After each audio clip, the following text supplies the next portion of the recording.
She counted each strike against her skin like prayer beads slipping through trembling fingers. 100, 150. The medieval courtyard fell silent except for the crack of leather against flesh and the prince's cold command to continue. Lady Isadora, 7 months pregnant and accused of betrayal, pressed her swollen belly against the wooden post while 300 souls watched her husband destroy her.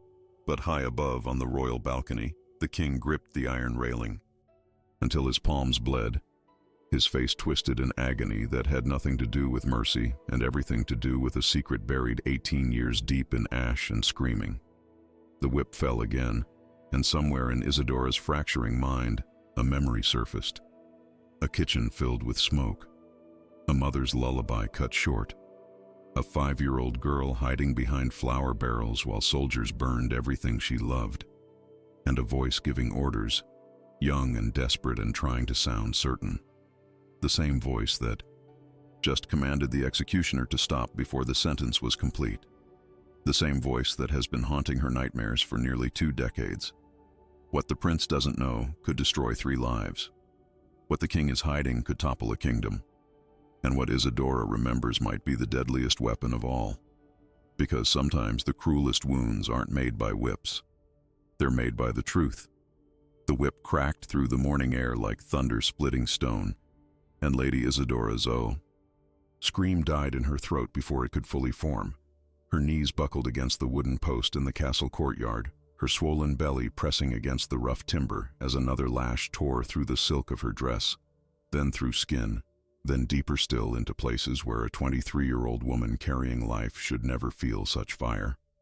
Prince Matthias stood 15 paces away, his jaw clenched so tightly that his teeth ached, his right hand gripping the handle of his ceremonial sword, though he would not be the one wielding the whip today. That honor, if such a word could survive in this moment, belonged to the royal executioner, a mountain of a man whose face remained hidden behind a leather mask that had witnessed more suffering than any confessor in the kingdom. The prince's eyes, dark as river stones and twice as cold, fixed on his wife's trembling form. 4 months ago, he had placed a golden band on her finger. 4 months ago, he had whispered promises into her hair as she wept with what he thought was joy. Now those same hands that had held hers were balled into fists, knuckles white, as he watched her punishment unfold stroke by merciless stroke. The courtyard had filled before dawn with nobles and servants alike, summoned by royal decree to witness what happened to those who betrayed the crown's trust. 300 souls pressed against the stone walls, their breath creating small clouds in the crisp autumn air, their silence more oppressive than any scream. At the highest balcony, King Alaric stood motionless, his 58 years weighing on his shoulders like armor he could no longer remove. His fingers gripped the iron railing until the metal bit into his palms, drawing blood he did not feel. His eyes, the same dark stones his son had inherited, remained locked on the woman tied to the post below, and something in his chest was tearing apart with each crack of the whip. Something that had nothing to do with mercy and everything to do with a secret that had lived in his bones for 18 years. Isadora's mind had fractured somewhere around the 40th lash. The pain had become a living thing, a red beast that consumed thought and time and self until there was nothing but the rhythm of impact and the wet sound of leather meeting ruined flesh. But somewhere in that red chaos, in that place where consciousness goes when the body can no longer bear witness to its own destruction, a memory surfaced unbidden and unwelcome. She was 5 years old again, small enough to hide behind the flour barrels in her family's modest kitchen, small enough that the soldiers did not see her when they came through the door with torches and swords and orders that came from the king himself. She heard her mother's voice, not screaming but singing that lullaby about the sparrow who flew too close to the sun, singing it even as the smoke began to fill the room and the sound of steel against bone echoed from the room where her father had been reading, where her 2 older brothers had been mending nets for tomorrow's fishing. The singing stopped before the lullaby ended, and 5-year-old Isadora pressed her hands over her mouth to keep from crying out, to keep from existing, because existing meant being found, and being found meant joining the silence that had swallowed her family whole. The voice that had given those orders, the voice that had condemned her blood to ash in memory, belonged to a younger King Alaric, a Wynfor, man freshly crowned and desperate to crush a rebellion that threatened to tear his kingdom apart. The rebels had been hiding in the coastal villages, or so his advisors had whispered with honeyed tongues and poisoned intentions. Burn the village, they said. Make an example, they said. Show them the cost of defiance, they said. And he had listened, because kings who show weakness do not remain kings for long, because the crown on his head was still warm from his father's deathbed, because he was 39 years old and terrified and trying to hold together a kingdom that wanted to split like old wood under pressure. But after the fires died and the reports came back, after he learned that the rebels had never been in that village at all, that the intelligence had been false or fabricated or simply the product of ambitious men seeking to advance through the ashes of the innocent, King Alaric rode alone to the ruins. He found her there, the only survivor, a child of 5 with soot-blackened face and eyes that had seen the end of everything, sitting among the still smoking remains of what had been her home, clutching a burned doll that had once had yellow hair and a smile stitched with blue thread. He did not announce himself as king. He knelt in the ash beside her and asked her name, and when she whispered it, Isadora, like a prayer spoken by someone who no longer believed prayers reached anywhere, something in him broke that no amount of power or penance could ever repair. He could not undo what he had done. He could not resurrect the dead, or turn back time, or make himself into anything other than the man who had signed her family's death warrant. But he could ensure she lived, that she grew, that she had a chance at the life his orders had nearly stolen. Through intermediaries he trusted with his life and his secret shame, he placed her with a noble family in the eastern provinces, a family whose loyalty had been bought with gold and whose silence had been purchased with the promise of continued favor. He paid for her education, her clothing, her every need, watching from a distance as she grew from traumatized child into a young woman of remarkable grace and quiet strength. He told himself it was penance. He told himself it was justice of a sort. He never told himself it was enough, because he knew with the certainty of breathing that nothing would ever be enough. And now, 18 years after he had destroyed her world, his son was destroying her body. The 150th lash fell, and Isadora's consciousness flickered like a candle in wind. Through the haze of agony, through the red veil that had descended over her vision, she heard a voice from the balcony, a single word that cut through the courtyard's held breath like a blade through silk. Stop. The executioner's arm froze mid-swing, the whip hanging in the air like a question mark. Every head turned upward to where King Alaric stood, his face pale as winterbone, his hand still gripping the railing. The blood now dripped steadily from his punctured palm onto the stone below. Prince Matthias's eyes widened, confusion and anger warring across his features like storm clouds colliding. Father, the sentence is 300. The law demands. I said stop. The king's voice did not rise, did not need to rise, carrying the weight of absolute authority mixed with something else, something that sounded almost like breaking. Cut her down. Take her to the physician's chambers. Now, the physician's chambers reeked of herbs and desperation, a combination of crushed lavender meant to calm and something sharper, something metallic that clung to the back of the throat like copper pennies held too long under the tongue. Isadora lay face down on the stone table, her destroyed back exposed to the flickering candlelight that made the wounds look like canyons carved into pale earth. She had not screamed since they cut her down from the post. She had not spoken. Her eyes remained open but focused on nothing, on some distant point beyond the ceiling, beyond the castle walls, beyond the kingdom itself. Master Gregorius, the royal physician, was 72 years old and had seen more suffering than any man should carry in one lifetime. His hands, gnarled and spotted with age, moved with practiced efficiency across her wounds, cleaning, applying poultices made from yarrow and comfrey, muttering prayers under his breath that were not quite prayers but something closer to curses directed at a world that allowed such things to happen to women carrying life. The baby, he had determined through careful examination, still lived, The heartbeat remained strong, impossibly strong, given what the mother had endured. He did not understand it, this resilience, but he had learned decades ago that the human body contained mysteries no amount of study could fully illuminate. Prince Matthias stood in the corner of the chamber, his back pressed against the cold stone wall, his arms crossed over his chest in a posture that might have looked defiant to someone who did not notice the tremor in his hands. He had not left since they brought her in 3 hours ago. He had not spoken except to bark orders at servants who moved too slowly with hot water and clean linens. His eyes kept returning to his wife's face, to the profile that remained eerily serene despite the catastrophe that had been inflicted upon her body. Something gnawed at him. Some creature with sharp teeth that had taken up residence in his gut the moment his father's voice had shattered the execution.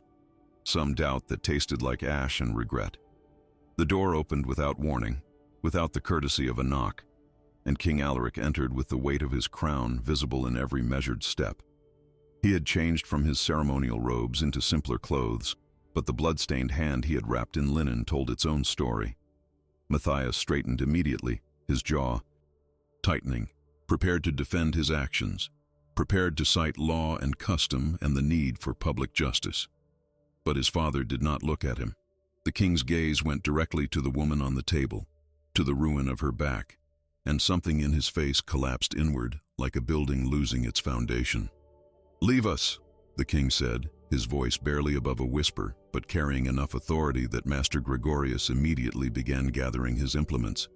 The old physician paused only to bow, his eyes meeting the king's for a fraction of a second, with an expression that held questions he knew better than to voice aloud. "Father, I will not," Matthias began, but King Alaric's hand rose in a gesture that brooked no argument. "You will leave, now. That is not a request from your father, it is a command from your king." The distinction landed like a slap. Matthias's face flushed red, then pale, cycling through emotions too quickly to name. But he went, because defying a direct royal command meant consequences even a prince could not escape, his boots echoing against stone as he stalked from the chamber with rage radiating from every line of his body. The door closed behind him with a sound like a tomb sealing. King Alaric stood motionless for what felt like hours, but was perhaps only minutes, watching the shallow rise and fall of Isadora's breathing, counting each breath like a miser counting coins he knew he could never spend. Then, slowly, as though his bones had aged, another decade in the past 3 hours, he moved to the table and knelt beside it, bringing his face level with hers. "Isadora," he said, and the name came out broken, a thing with jagged edges that cut his throat on the way out. I am so deeply sorry." Her eyes shifted, the first voluntary movement she had made since they laid her on the table. They focused on him with an intensity that made him want to look away, want to run, want to do anything but remain under that gaze. For a long moment, neither spoke. The candles flickered. Somewhere in the castle, a bell tolled the hour, marking time that moved forward with cruel indifference to human suffering. "I know what you did," she whispered, and each word was a knife blade coated in honey, sweet and deadly. "I know your voice." The king's breath stopped, completely stopped. His heart seemed to forget its purpose, hanging suspended in his chest like a stone dropped into a well that has no bottom. What? 18 years ago. Her voice remained a whisper, but it filled the room like smoke, seeping into every corner, every crack. "You gave the order. Burn the village. Make them pay. I was 5 years old, hiding behind flour barrels while my mother sang and my father died and my brothers stopped screaming. I heard your voice then, young and afraid and trying to sound certain. I know it now. Older, tired, but the same. The same." King Alaric's face drained of all color.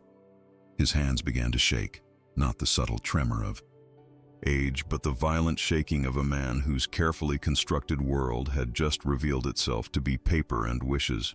"You remember," he breathed. "All this time, you remembered. I forgot for years. The family you gave me, they were kind. They helped me forget, helped me become someone new, someone who could smile and learn embroidery and believe the world was something other than fire and screaming. But today, when the whip fell, when the pain took me back to that kitchen, to that smoke, to that fear, your voice from the balcony, it brought everything back. Every single thing. She turned her head slightly, ignoring the fresh blood that welled from the movement, and looked at him with eyes that held no tears but something far more terrible. Recognition. Understanding. And beneath it all, a question so large it could swallow kingdoms. You saved me then. You saved me today. Why? Is this guilt? Penance? Do you collect the broken things you create, keep them close like trophies? Remind yourself that you are capable of mercy even as you sign death warrants? Her voice never rose above a whisper, but it struck with the force of a war hammer. Answer me, Your Majesty. Tell me why the man who murdered my family spent 18 years ensuring I lived. King Alaric opened his mouth, but no sound emerged. What could he say? What words existed in any language that could bridge the chasm between the destruction he had caused and the protection he had tried to provide? He had rehearsed this conversation in his mind 1,000 times over 18 years, imagining scenarios where the truth emerged, where she confronted him, where he had to answer for sins that no amount of gold or guardian angels could absolve. But none of those imagined confrontations had prepared him for this moment, for the actual weight of her gaze, for the terrible calm in her voice as she named his crimes while lying broken on a physician's table because his son had continued the legacy of violence he had begun.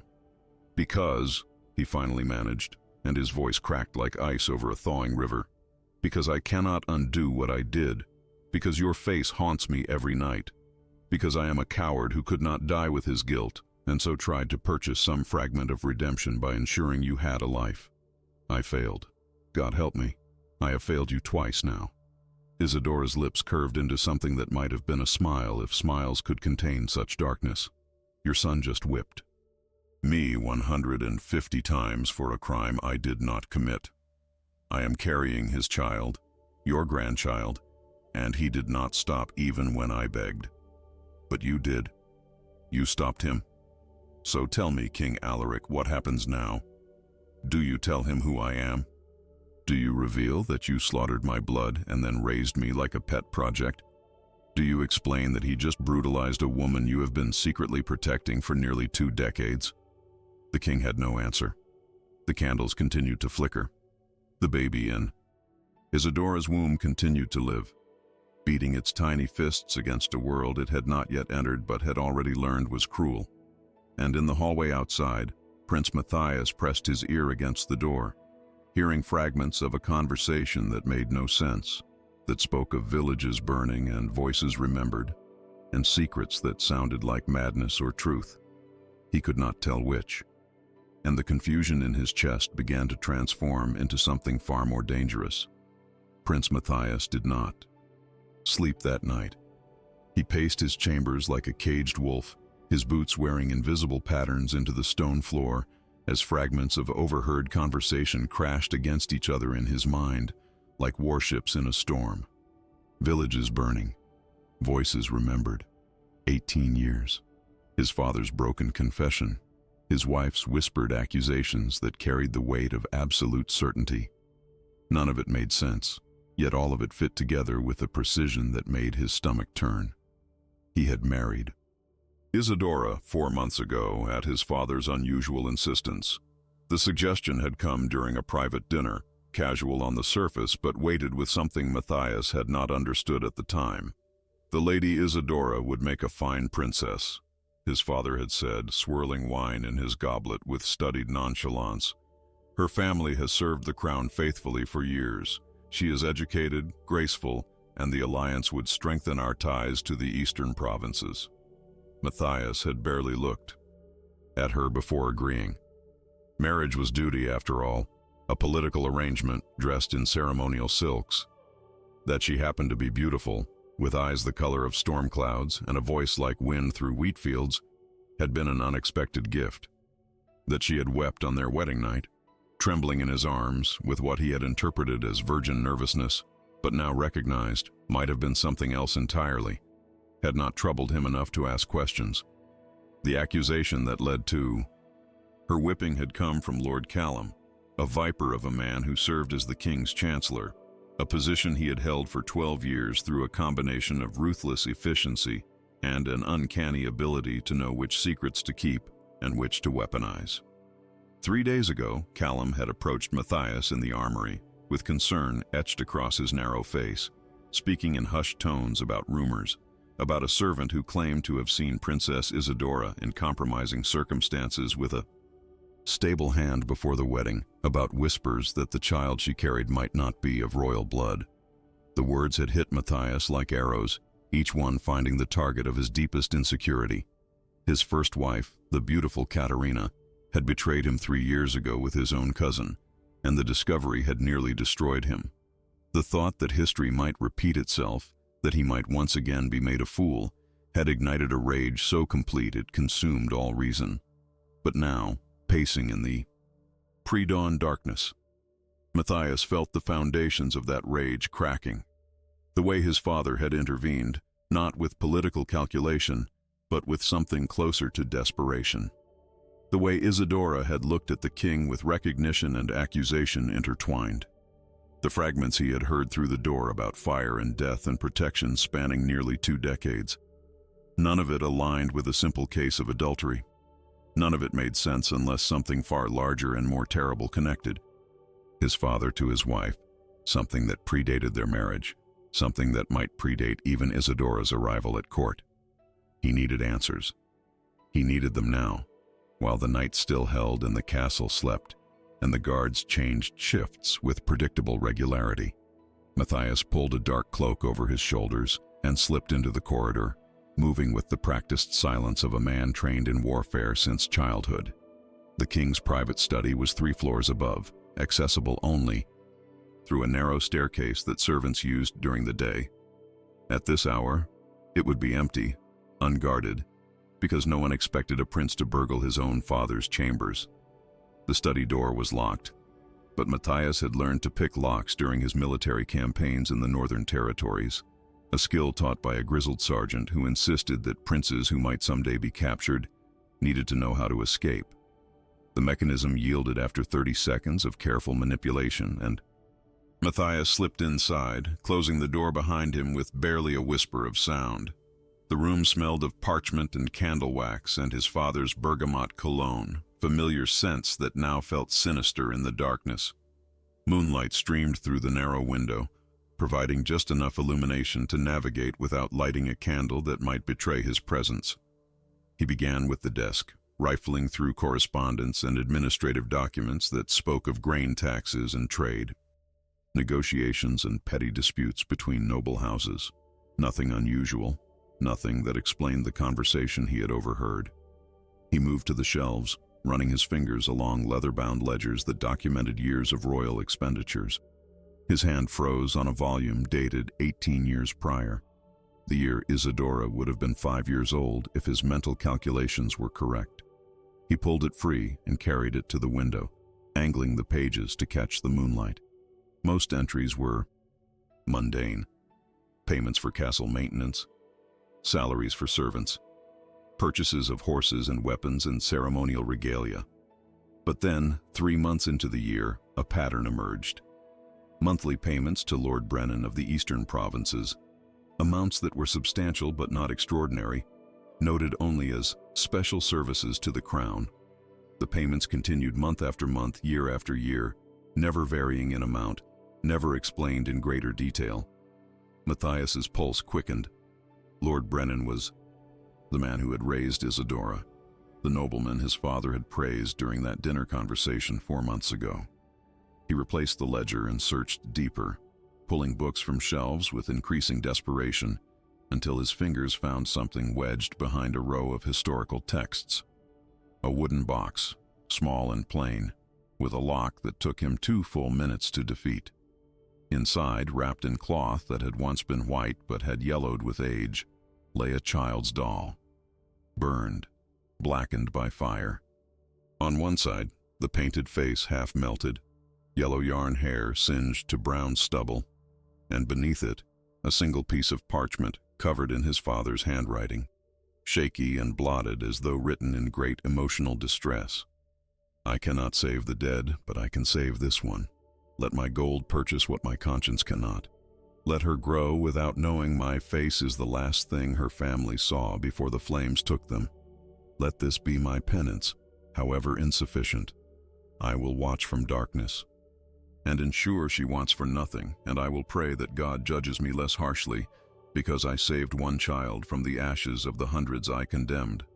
Her name is Isadora. She is 5 years old, and I am the monster who made her an orphan. The parchment slipped from Matthias's fingers, floating to the floor like a dead leaf. His chest constricted, making breath difficult, making thought nearly impossible. His father had killed Isadora's family. His father had then spent 18 years protecting her, paying for her upbringing, watching over her from a distance. And then, 4 months ago, his father had suggested he marry her, had encouraged it, had smiled at the wedding with what Matthias had interpreted as paternal pride, but now recognized might have been something closer to relief. The implications crashed over him like a tidal wave. He had married his father's greatest secret. He had married a woman his father had been protecting out of guilt for nearly 2 decades. And 3 days ago, based on accusations from a man he barely trusted, he had ordered that same woman whipped for a crime she claimed she did not commit. The child in her womb, the child he had nearly killed through his rage and pride, might be his own blood. Probably was his own blood, if Isadora's calm denial held any truth. He had destroyed an innocent woman because he was too damaged by past betrayal to see clearly, too quick to believe the worst, too eager to punish rather than question. The door to the study opened without warning. Matthias spun, hand instinctively reaching for a sword that was not there, and found himself face to face with Lord Callum. The Chancellor stood in the doorway, a candle in one hand, and an expression of theatrical surprise on his narrow face that did not reach his calculating eyes. "Your Highness," Callum said, his voice smooth as oil on water. "What an unexpected place to find you at such an unusual hour. Trouble sleeping? Or perhaps searching for something specific?"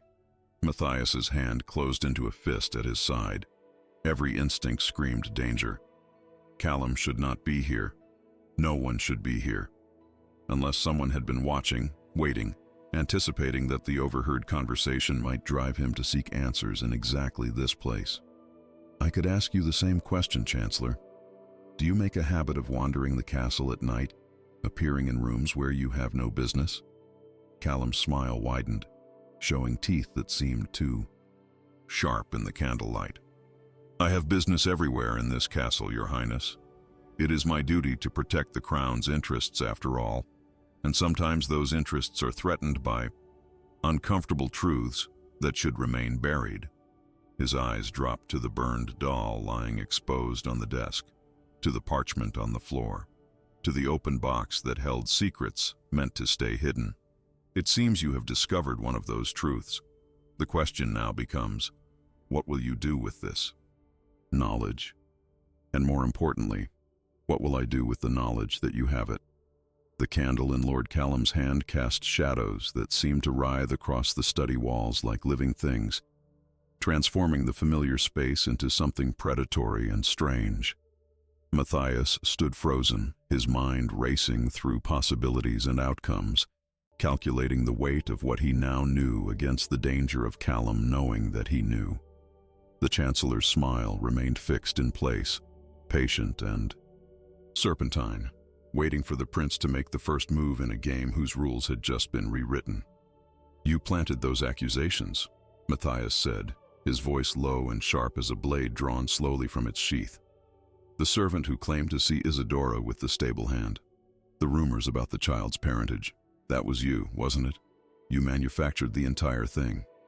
Callum tilted his head, neither confirming nor denying, his expression one of mild appreciation, as though a slow student had finally grasped a simple concept. "What an interesting theory, Your Highness. Though I wonder what would possess me to do such a thing. What possible benefit could I gain from driving a wedge between a prince and his pregnant wife? From orchestrating a public punishment that nearly killed the woman carrying the future heir to the throne? Information, Matthias breathed, understanding crystallizing with sickening clarity. You wanted to see how my father would react. You suspected. There was something unusual about his interest in Isadora, some connection that went beyond normal political alliance. So you created a crisis, pushed me to exact public punishment, and waited to see if he would intervene. And he did. He stopped the whipping at exactly 150 lashes when the law demanded 300. He revealed his hand, and you were watching. The Chancellor's smile widened fractionally, a predator acknowledging worthy prey. Your father has been remarkably careful over the years, payments routed through intermediaries, correspondence destroyed, visits conducted in absolute secrecy, but everyone makes mistakes eventually, and grief makes men sloppy. When he suggested you marry the girl, I began to wonder. When he attended the wedding with tears in his eyes, I grew curious. And when the accusations against her surfaced and he looked like a man watching his own execution, I knew there was a story worth uncovering. He gestured toward the burned doll, the damning parchment, the evidence scattered across the desk. Though I confess, even I did not anticipate something quite this deliciously tragic. The king who massacred a village now desperate to protect its sole survivor. The prince who married his father's greatest secret and guilt. The woman caught between the man who destroyed her family and the son who destroyed her body. It is almost poetic. Matthias's hand trembled with the effort of not lunging across the room and closing it, around Callum's throat. What do you want? Gold? Position? Name your price for your silence. Silence? Callum laughed, a sound like glass breaking in a distant room. Oh, Your Highness, you misunderstand entirely.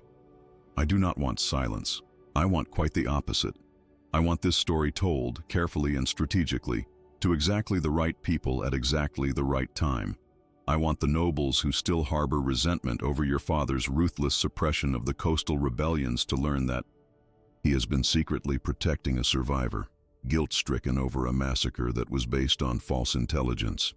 I want the religious leaders who preach about justice and divine retribution to hear that the king has been lying for 18 years. I want the common people to know that their monarch's mercy toward your wife was not mercy at all, but self-serving desperation to keep his sins buried. You want to destroy him, Matthias said flatly. You want to use this to strip him of legitimacy, turn the kingdom against him, create chaos.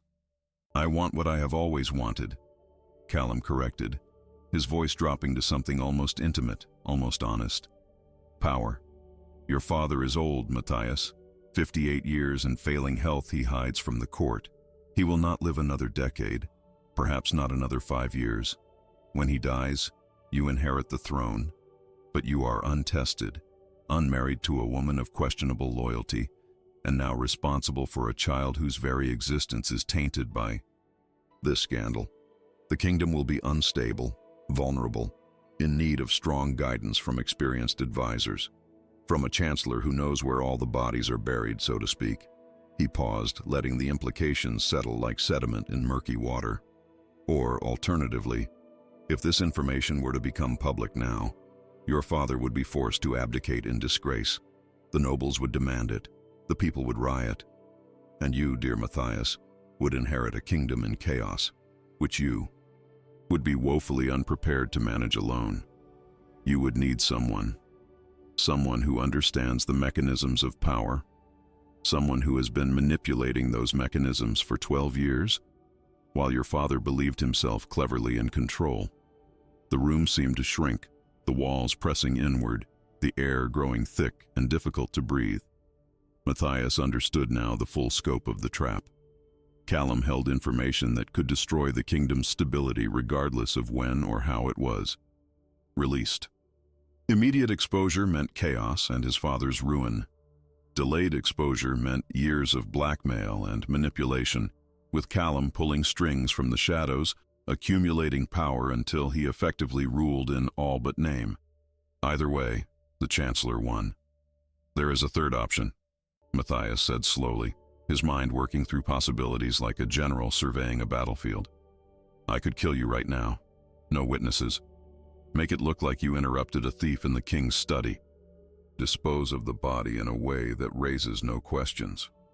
Callum's expression did not change, but something flickered in his eyes, a moment of genuine calculation before the serpentine smile reasserted itself.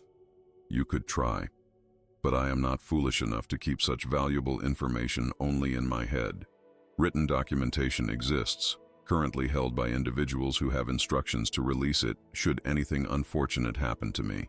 Kill me, and you accelerate the very outcome you are trying to prevent. Of course he had safeguards. Of course he had planned for violence. Men like Callum survived by anticipating every move, blocking every escape route before their opponents even saw the cage forming around them. Matthias's mind raced, searching for leverage, for any weakness in the Chancellor's position, and found his thoughts returning to the physician's chambers, to Isadora lying broken on that table, to the way she had looked at his father with eyes that held both accusation and something more complex, something that might be weaponized if approached correctly. Isadora knows, Matthias said suddenly. She remembers what happened 18 years ago. She recognizes my father's voice from that night. If she chooses to speak publicly about the massacre, about his role in it, your carefully timed revelation loses its impact. The story is already out, controlled by the victim herself rather than by you. Your leverage evaporates. For the first time, uncertainty crossed. Callum's face there and gone in an instant, but visible enough to confirm Matthias had struck something vital. The woman is half dead from the whipping you ordered. She is carrying a child whose survival is miracle enough. She has every reason to hate both you and your father. Why would she remain silent? Why would she not scream her truth to anyone who will listen? Because, Matthias said, the plan forming even as he spoke, fragile and desperate but possibly their only path forward. Because I am going to give her something she wants more than revenge. I'm going to offer her a choice that no amount of gold or protection has given her in 18 years. Real power, real agency. A seat at the table where decisions are made rather than a position as someone's guilt-driven charity project. He moved toward the door, shouldering past Callum with more confidence than he felt. You have until sunrise to decide if you want to be an ally in that negotiation or an obstacle to be removed through less pleasant means. You are bluffing, Callum called after him, but the uncertainty remained in his voice, the smallest crack in his calculated composure. Matthias paused at the doorway, looking back at the Chancellor standing amid the scattered evidence of his father's secret shame. Perhaps, or perhaps I have finally learned that the most dangerous opponent is not the one with the most information, but the one with the least to lose. Ask yourself, Chancellor, which of us fits that description right now? The man protecting his position and plans, or the man who just discovered he tortured his wife for crimes she did not commit while his father watched, paralyzed by guilt over crimes he actually did? He left without waiting for an answer, his boots echoing down the corridor as dawn began to paint the eastern sky with fingers of pale gold.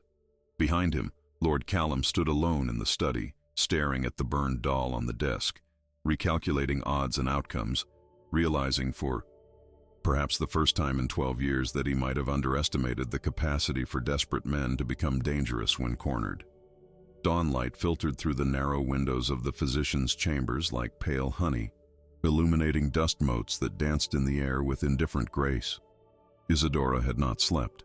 Sleep required a kind of surrender she could not afford, a letting go of consciousness that felt too much like the darkness that had tried to claim her on the whipping post.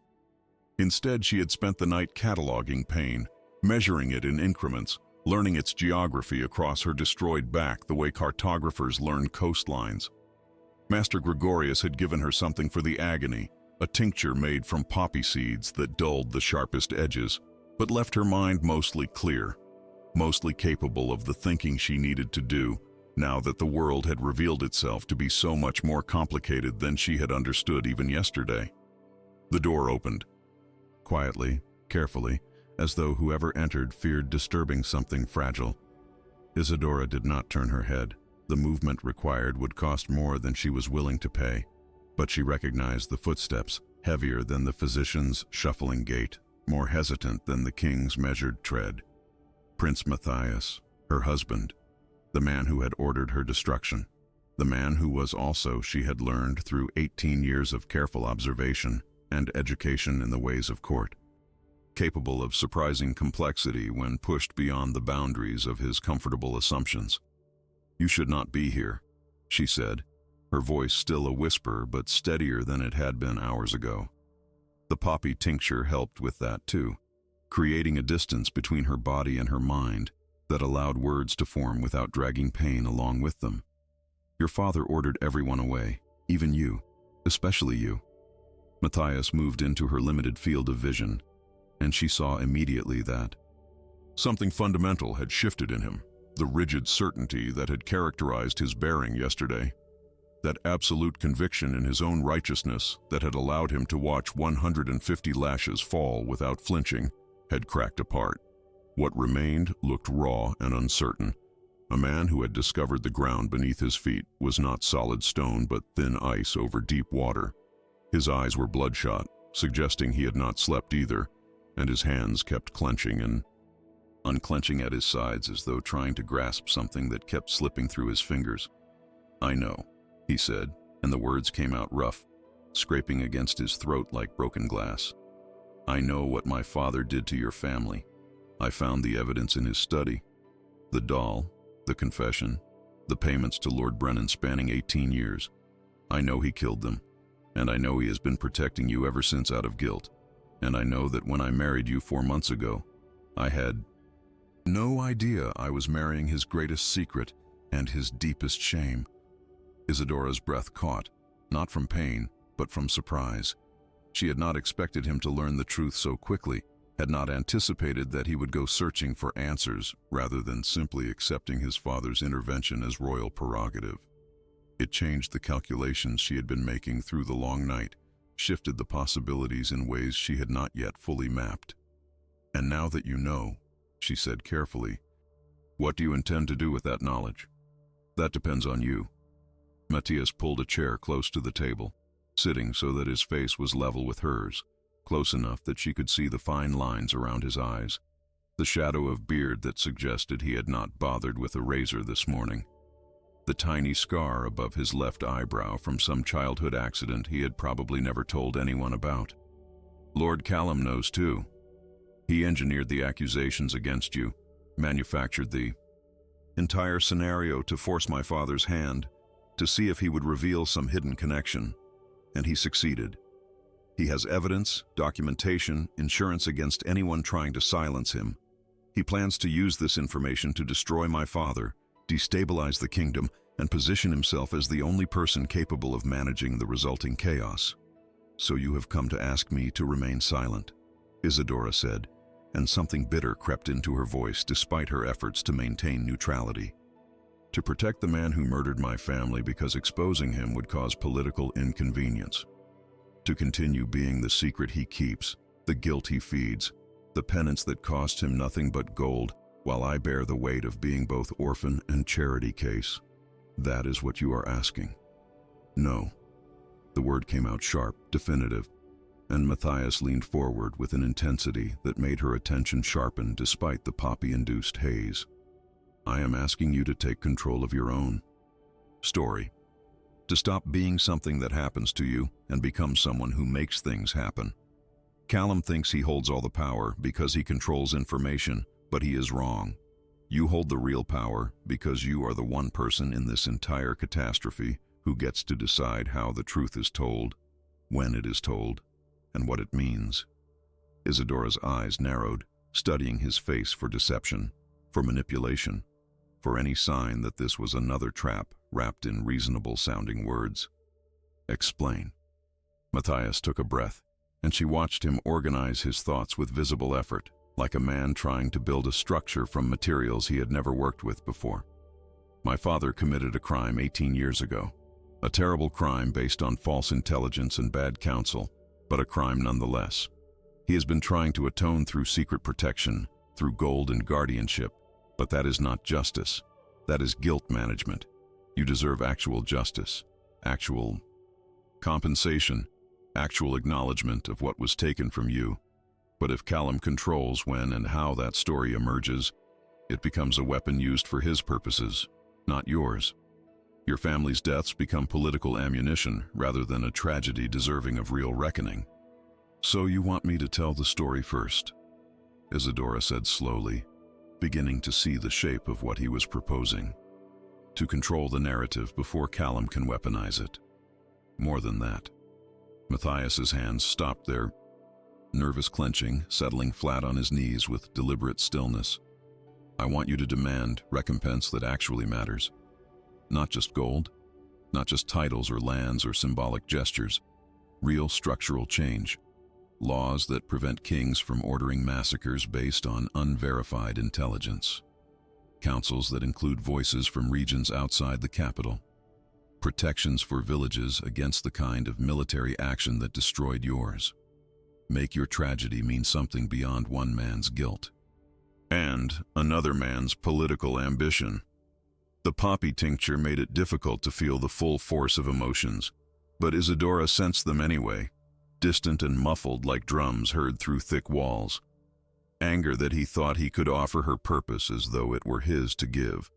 Hope that maybe, possibly, there was a path forward that did not require her to choose between silence and revenge. Suspicion that this was all performance, manipulation dressed as empowerment, another man trying to control her choices while pretending to offer freedom. And what do you get from this arrangement? She asked. What benefit do you extract from helping me pursue justice against your own father? Matthias's jaw tightened, and for a moment she thought he would deflect, would offer some noble-sounding evasion about doing what was right regardless of personal cost. But then his shoulders slumped, and what came out was something closer to truth. I get to live with myself. I get to look at my son or daughter when they are born and not see only the scars I put on their mother's back. I get to become something other than my father's son repeating his mistakes, letting pride and fear drive me to hurt innocent people because I am too damaged to see clearly. He met her eyes directly, and the rawness in his gaze was almost painful to witness. I cannot undo what I did to you yesterday. I cannot take back those lashes or erase your pain, but I can choose what I do next. And I am choosing to help you find actual justice instead of protecting the comfortable lies that have sustained my family for 18 years. Silence stretched between them, broken only by the distant sounds of the castle waking, servants beginning their morning routines, guards changing shifts, the whole machinery of royal life grinding forward with indifference to the small room where futures were being negotiated.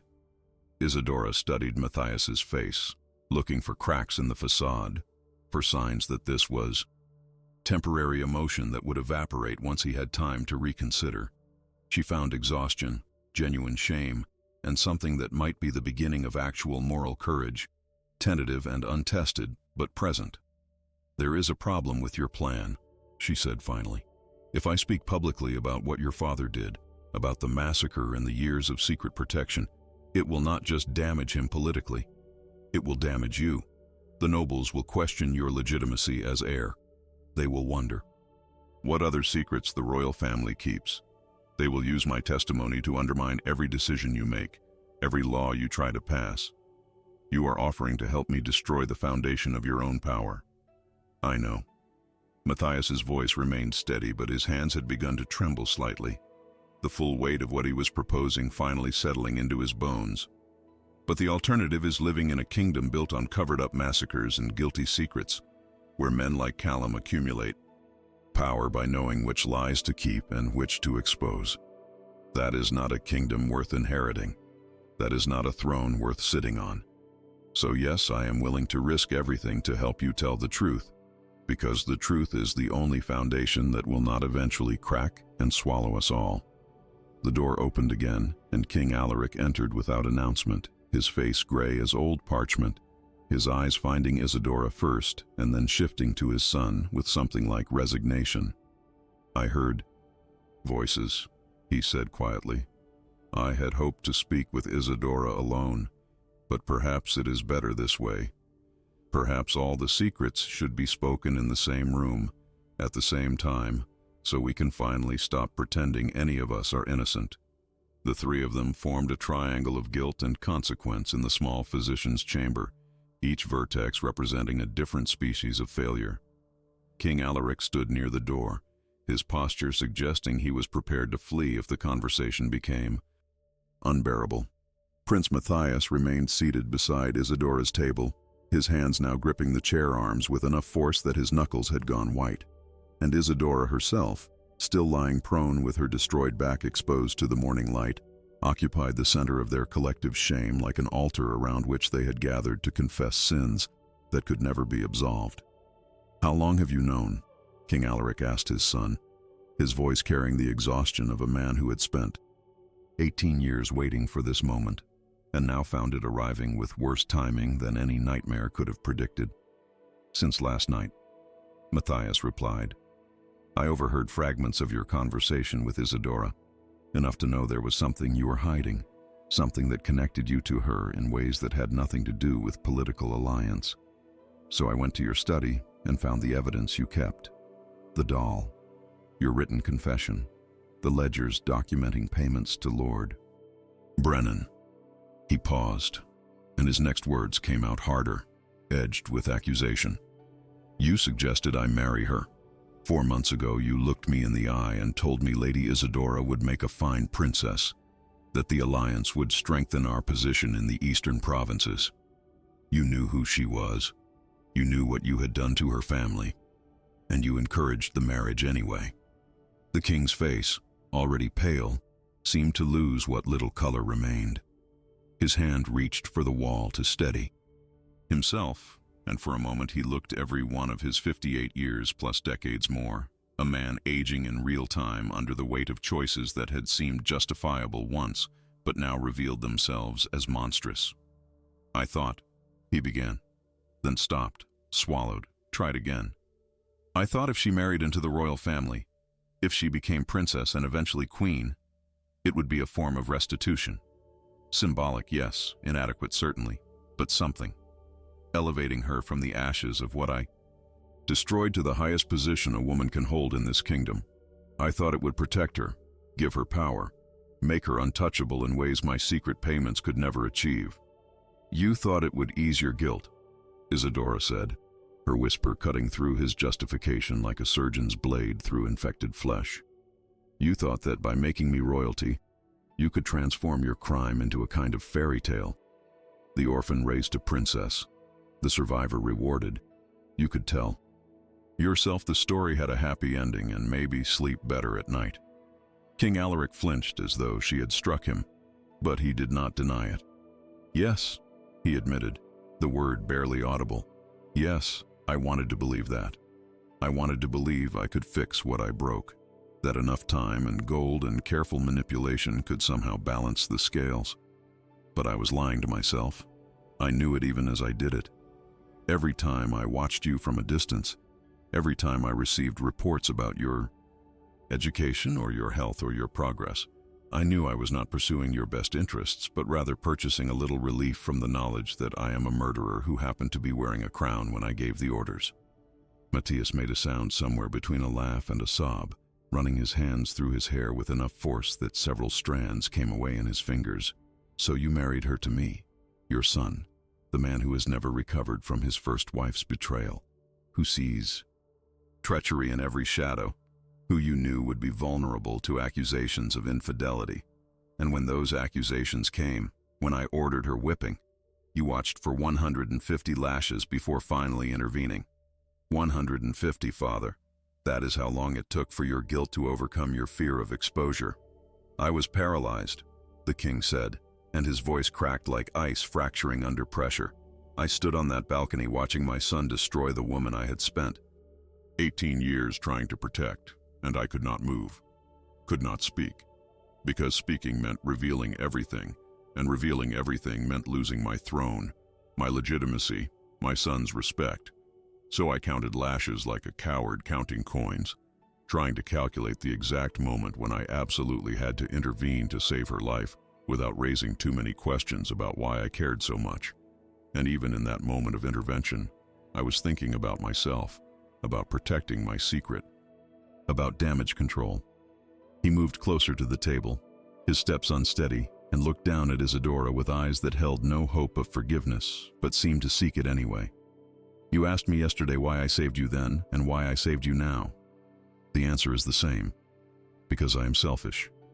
Because I cannot live with what I did, so I built an elaborate monument to my guilt disguised as charity and protection. You have been my penance, but penance I controlled. Penance I could measure and manage. That was never justice. That was never what you deserved."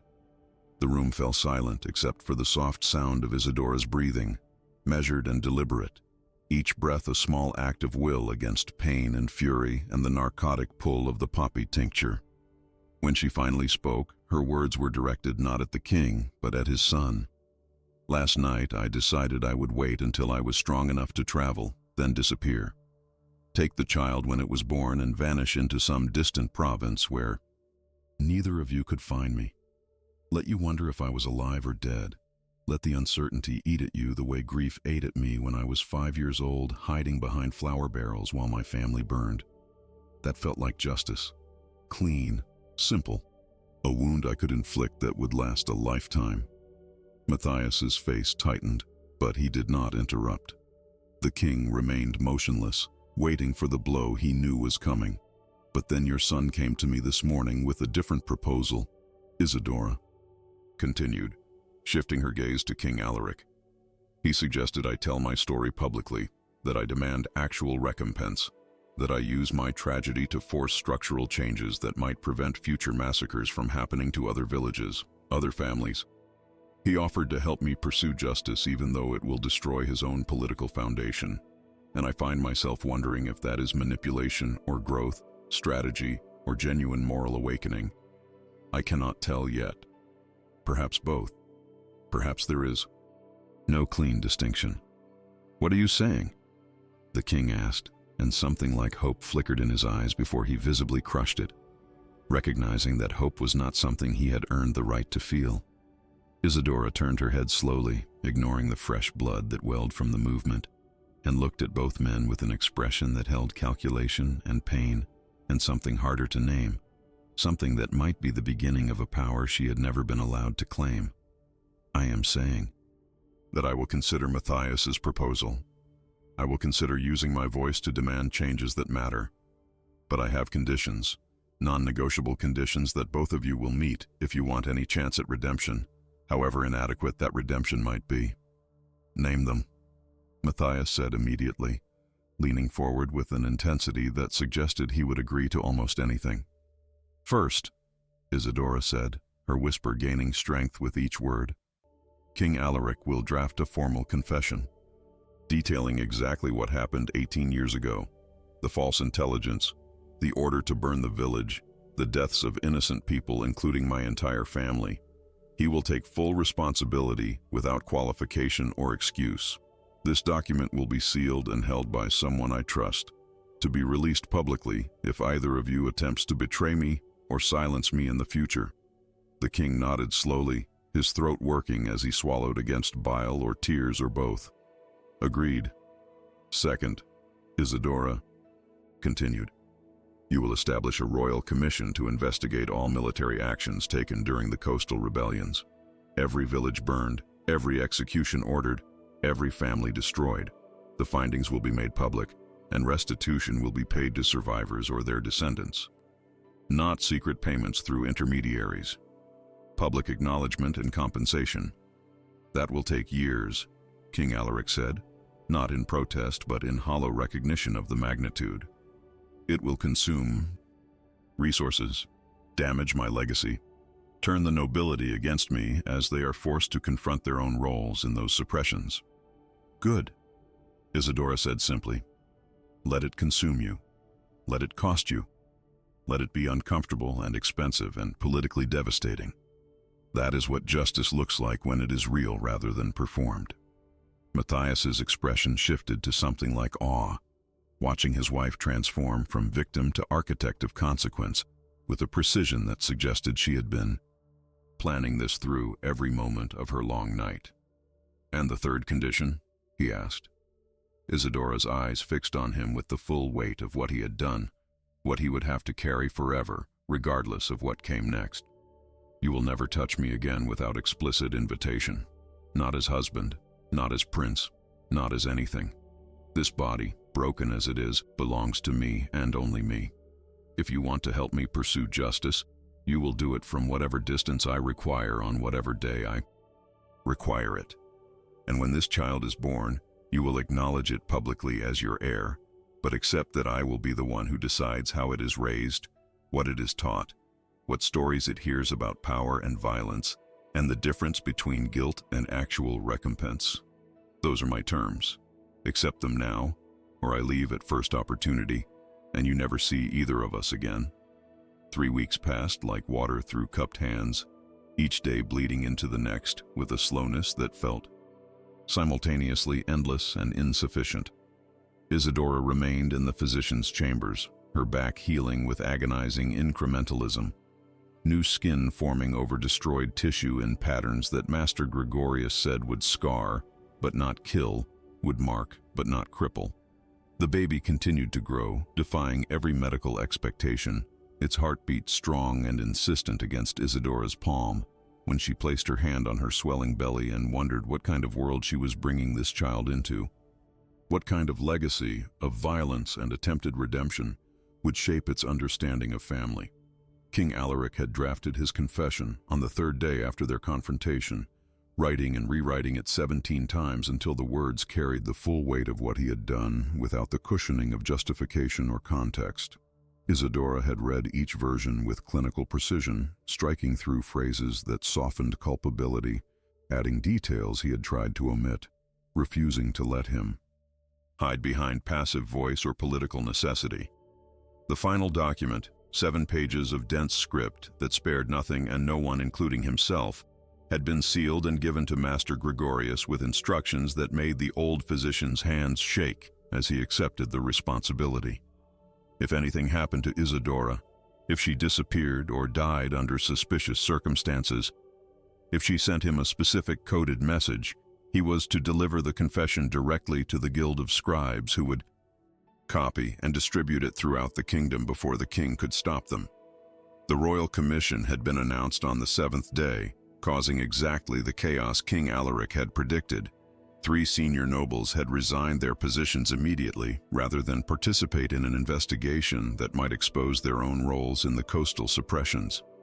2 others had attempted to block the commission's formation through parliamentary procedure, arguing that reopening old wounds served no purpose beyond destabilizing current peace.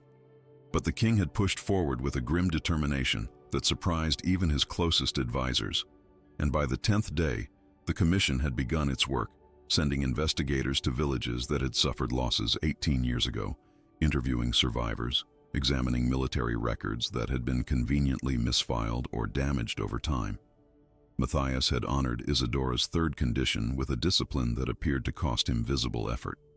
He came to the physician's chambers each morning, asked permission to enter, waited for her explicit agreement before crossing the threshold. He brought updates about the commission's progress, about Lord Callum's increasingly agitated maneuvering as he realized his leverage was evaporating, about the political firestorm consuming court as nobles were forced to confront uncomfortable truths about how peace had been purchased. But he never approached the table where she rested, never reached for her hand or attempted the casual intimacy that husbands claimed as right.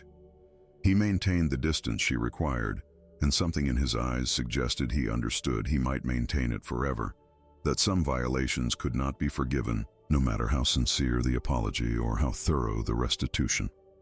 On the 21st day, Isadora was finally strong enough to sit upright without assistance, though the movement sent lightning strikes of pain across her back that made her vision temporarily white.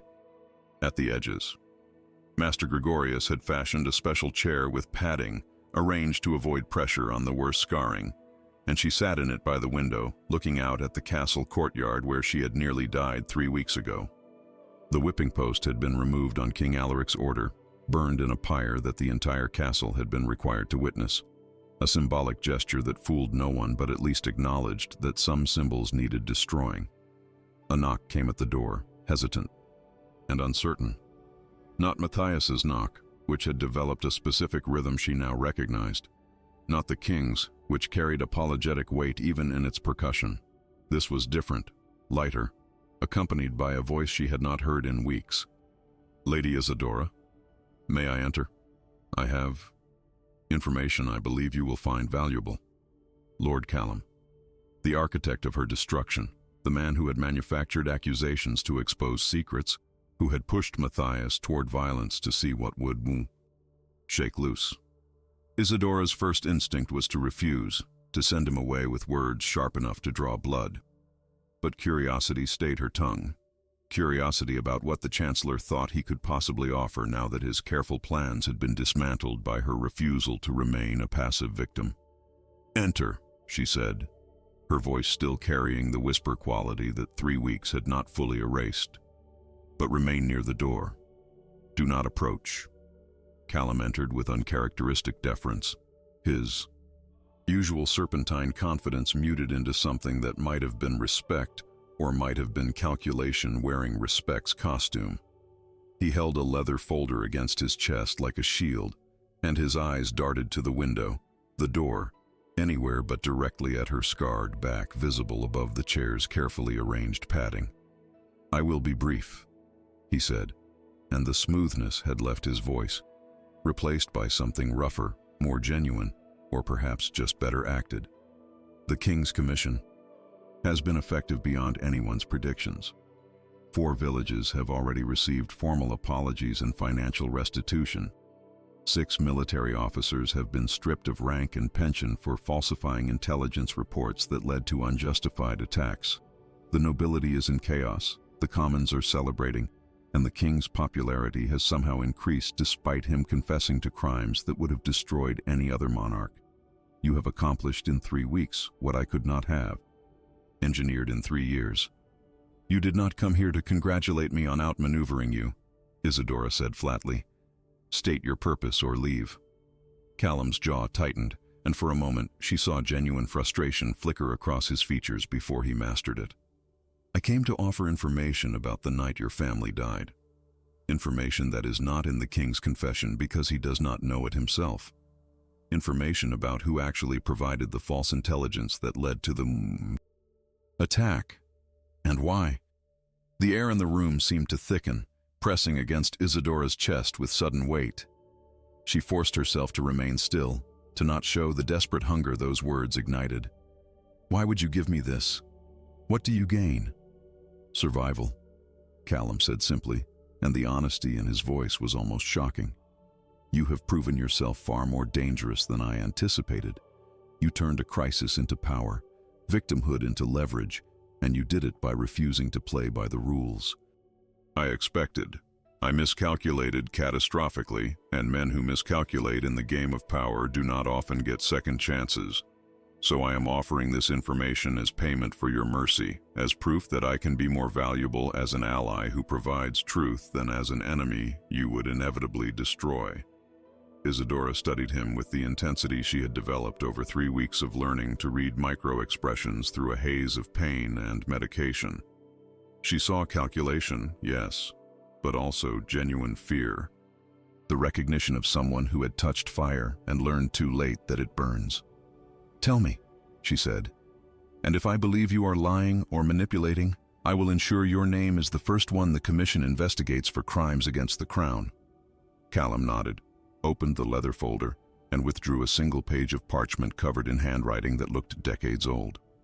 "This is a letter I acquired 7 years ago from the estate of a dead advisor, a man named Lord Petrus who served your father-in-law during the coastal rebellions.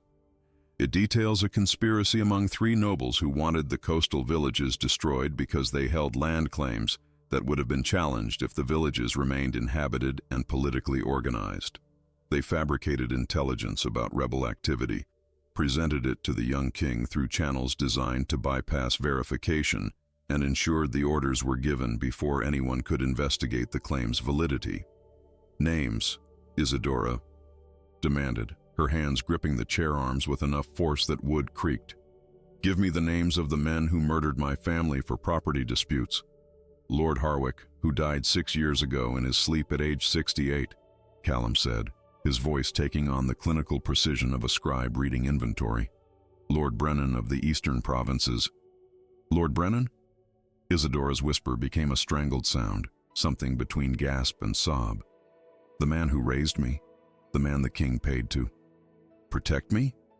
Callum's expression shifted to something almost apologetic. The very same. He was one of the conspirators who destroyed your family, then accepted royal payment to raise you, profiting twice from your tragedy. The irony, I suspect, is that King Alaric never knew. He chose Brennan because of location and perceived loyalty, not knowing he was handing you directly to one of your family's murderers. The room tilted sideways, and Isadora gripped the chair to keep from falling as understanding crashed over her in waves that threatened to drown rational thought. The man who had given her a home, who had ensured she received education and care, who had smiled at her wedding 4 months ago with what she had interpreted as fatherly pride, was one of the architects of the massacre that had orphaned her. She had lived in his house for 18 years, eaten at his table, called him guardian, never knowing his hands were stained with her parents' blood. The third name, she managed, forcing words through a throat that wanted to close entirely. Who was the third conspirator? Callum hesitated, and in that hesitation Isadora saw the real reason he had come. The information he knew would either purchase his safety or guarantee his destruction, depending on how she chose to use it. The third name, he said slowly, is Lord Theron, who currently sits on the King's Council, who has been advising both your father-in-law and your husband for the past 12 years, who has been quietly working to undermine the Royal Commission's investigation from within, ensuring certain documents go missing, certain witnesses become suddenly unavailable. He is still active, still dangerous, and still profiting from the chaos he helped create nearly 2 decades ago. The Great Hall had not seen such tension since the last War Council 15 years ago, when enemy forces had pressed against the kingdom's borders and defeat seemed more likely than victory. But the enemy today wore court finery instead of armor, sat at polished tables instead of commanding battlefields, and the weapons being deployed were words backed by evidence rather than swords backed by soldiers. Every noble of significant rank had been summoned, their attendance framed as optional but understood as mandatory, and they filled the hall with barely suppressed anxiety that made the air feel thick enough to choke on. Isadora entered last, supported not by Matthias or the king but by Master Gregorius, whose steady arm and 72 years of accumulated dignity lent her an authority that physical strength alone could never provide. She wore a dress specifically designed to reveal her scarred back, the ruined flesh on full display above the low-cut fabric, each mark visible in the late afternoon light streaming through the hall's high windows. The gasps that followed her entrance were not performance but genuine shock, even among nobles who had witnessed the whipping itself.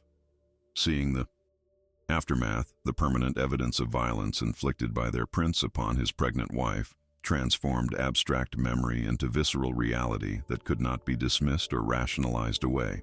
She took her seat at the head table, positioned between King Alaric and Prince Matthias, in an arrangement that had required 3 days of negotiation to establish. The symbolism was deliberate and impossible to miss, not behind the men, not separate from them, between them, equal to them, claiming space that no woman in this kingdom's history had ever occupied during official proceedings. Lord Theron sat 12 chairs down, his face composed in an expression of polite attention that would have been convincing to anyone who did not know to watch for the tiny muscle twitching beneath his left eye, the fingers that gripped his goblet with enough force to turn knuckles white.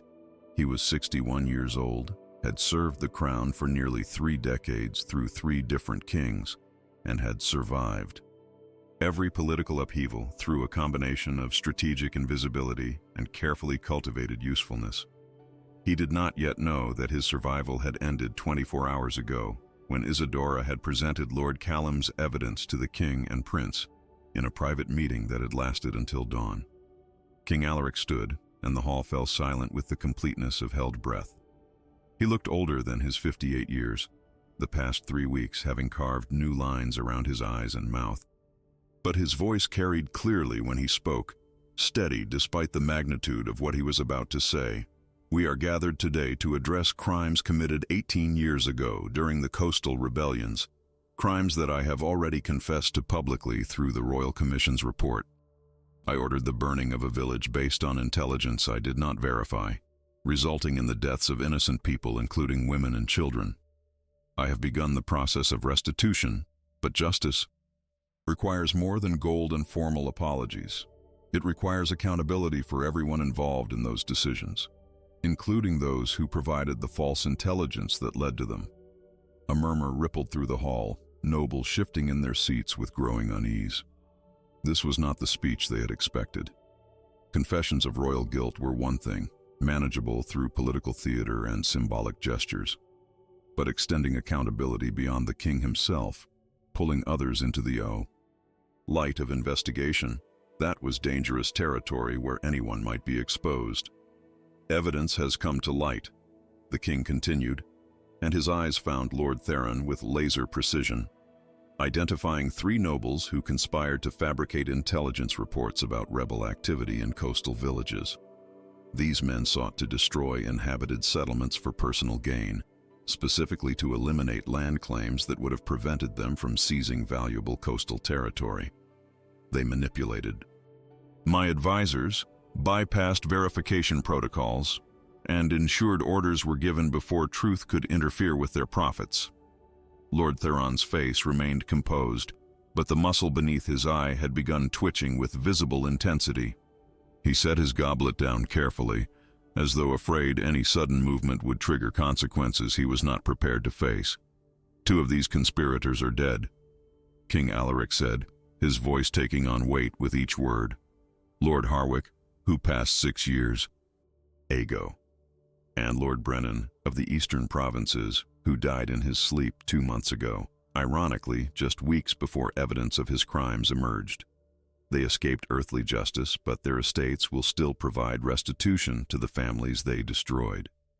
However, one conspirator remains alive, one man who has continued to serve on my council, who has advised me and my son, who has been actively undermining the Commission's investigation to protect himself. Lord Theron, stand and face your accusers. The hall erupted in chaos, nobles shouting questions and denials and demands for proof, their voices creating a wall of sound that took the king's raised hand and full minute to quiet. Lord Theron stood slowly, his composure finally cracking to reveal the calculation behind it, the mind working frantically to find escape routes from a trap he had not seen forming until it closed around him. These are lies, Theron said, his voice carrying the practiced authority of 3 decades in power. Fabrications designed to deflect blame from the king's own poor judgment. I have served this crown faithfully. You served yourself, Isadora said, and though her voice remained a whisper, the hall's silence was so complete that every word landed like hammer strikes on anvil. She stood carefully, ignoring the pain the movement caused, and met Theron's eyes across the distance, separating them. You conspired to murder my family, my mother who sang lullabies, my father who mended fishing nets, my brothers who were 7 and 9 years old and whose only crime was living in a village you wanted destroyed for profit. You fabricated intelligence, manipulated a young king, and ensured the orders were given before anyone could verify the lies you told. And then you watched for 18 years as that king tried to atone for crimes you engineered, letting him carry guilt that should have been yours. Theron's face had gone pale as winter frost, but he rallied with desperate energy. You have no proof. Whatever documents you claim to possess are forgeries, created by enemies of the crown to sow discord. We have your handwriting, Prince Matthias interrupted, standing beside Isadora with a leather folder that contained the letter Callum had provided plus 6 additional documents the Chancellor had surrendered in exchange for immunity. Letters to your co-conspirators detailing the plan. Financial records showing property transfers after the village burned. Testimony from 3 witnesses who heard you boasting about the scheme 5 years ago when you thought you were among trusted allies. We have everything, Theron. Every detail of how you turned royal justice into your personal weapon for profit. The old noble's legs seemed to lose their ability to support him. He gripped the table for balance, his breath coming in short gasps that suggested his body was finally acknowledging what his mind had been denying. "What do you want?" he asked, the question directed at Isadora rather than the king. "Gold? Land? My estate? Name your price for my silence for letting this disappear." Isadora smiled, and there was no warmth in it, no mercy, only the cold satisfaction of someone who had learned to weaponize truth more effectively than Theron had ever weaponized lies. "I want what you took from my family, not your gold or your land, though those will be seized for restitution. I want your legacy destroyed. I want your name to become synonymous with corruption and murder. I want every history book to record exactly what you did, so that 300 years from now, scholars will teach your crimes as examples of how power corrupts and justice eventually finds even the most carefully hidden villains. You took my family's future. I am taking yours." The guards came forward at King Alaric's signal, moving to flank Lord Theron with the efficiency of men who had been prepared for exactly this moment. The old noble did not resist, seeming to age another decade. In the seconds it took for iron shackles to close around his wrists. As he was led from the hall, his eyes remained locked on Isadora, with an expression that cycled through hatred and fear, and something that might have been grudging respect for the precision of her revenge. When the hall had emptied and only Isadora, Matthias, the king, and Master Gregorius remained, the silence felt different than before. Not heavy with dread, but exhausted with catharsis. The kind of quiet that follows storms, after they have spent their fury and moved on to devastate other landscapes. Isadora returned to her chair, allowing herself to acknowledge the pain that standing had cost, the way her back screamed protests that the poppy tincture could only partially silence.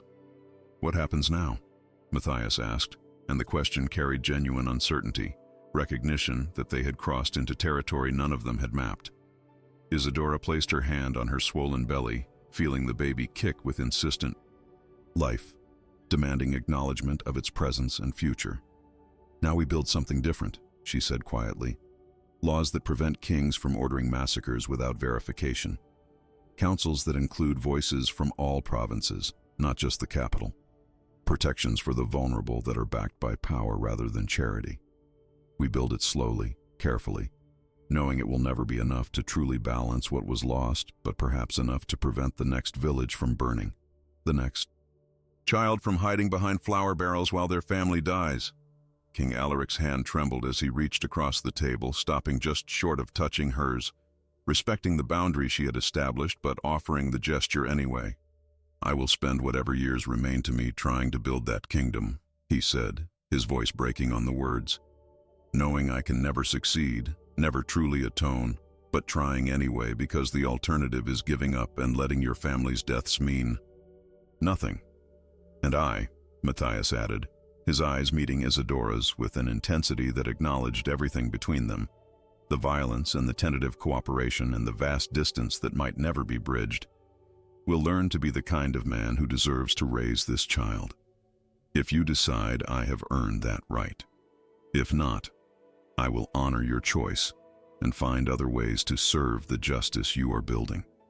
Isadora looked at both men, the one who had destroyed her family and the one who had destroyed her body, both trying now to build something from the ruins they had created. She did not forgive them. Forgiveness was not hers to give, belonging instead to the dead who could no longer speak. But she could choose to move forward, to transform tragedy into structure, to ensure that her mother's lullaby and her father's mending and her brother's laughter became more than just memories that haunted her dreams. They would become the foundation of laws that protected the vulnerable, the seed of a kingdom that valued justice over expedience, the legacy that Theron and men like him had tried to bury, but which she had dragged into light with scarred hands and unbroken will. The baby kicked again, harder this time, and Isadora smiled despite everything, feeling life asserting itself against the machinery of violence and guilt that had tried to crush it. The future was uncertain, complicated, built on foundations of imperfect atonement and tentative trust, but it was hers to mow. Shape now, hers to claim, hers to transform into something that honored the dead while protecting the living. And that, she decided, was as close to justice as this broken world would ever allow. Isadora stood at the intersection of justice and mercy, holding the power to destroy the men who had destroyed her, yet choosing instead to build something that might prevent the next tragedy. She could have vanished into bitterness, could have let rage consume her the way fire consumed her childhood, could have made them suffer as she had suffered. But she understood something profound that revenge never teaches, that true power lies not in inflicting pain, but in transforming it into purpose. Ask yourself, if you had counted 150 lashes while carrying life inside you, if you had discovered the king who killed your family spent 18 years watching over you in guilty silence, if your husband's violence was born from his own unhealed wounds, could you choose creation over destruction? Could you demand accountability without becoming the very cruelty you sought to end? The scars on Isadora's back will never fully fade, just as the guilt in King Alaric's heart will never fully lift, just as the shame in Matthias's soul will never completely dissolve. But perhaps that is the point. Perhaps justice is not about erasing the past, but about ensuring it shapes a better future. Perhaps redemption is not a destination, but a direction, walked daily by people who acknowledge they can never truly arrive but refuse to stop trying. The dead cannot be resurrected, the burned village cannot be rebuilt, the childhood stolen cannot be returned. But laws can be written, protections can be established, and the next generation can inherit a kingdom slightly less willing to sacrifice the innocent for the convenient. We cannot choose what happens to us, but we can choose what we build from the ruins. That is Isadora's legacy, and perhaps the question we must all answer when facing our own impossible choices. If you found this story moving, if it made you reflect on justice and mercy and the complicated space between them, please like this video, share it with someone who needs to hear it, and follow our channel for more stories that challenge us to think deeper about the human experience. Because stories like Isadora's remind us that even in our darkest moments, we still have the power to choose what kind of future we create.